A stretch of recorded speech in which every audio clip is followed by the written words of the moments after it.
tayo ng konting salad. Ito yung pipino. Naghiwa ako ng konting pipino. Lagay tayo ng kamatis. Boiled egg. 3 boiled egg ito.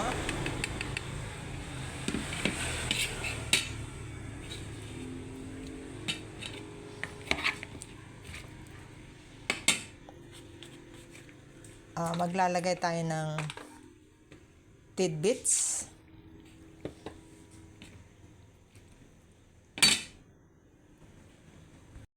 Lagay tayo ng konting asin.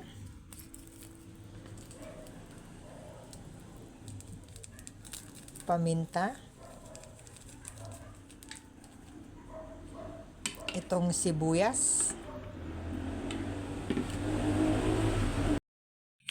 At saka lagyan natin ng mayonnaise.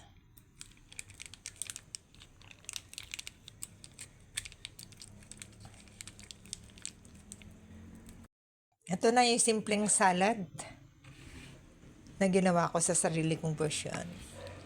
Magandang gabi sa inyong lahat. Hanggang sa muli. Bye-bye!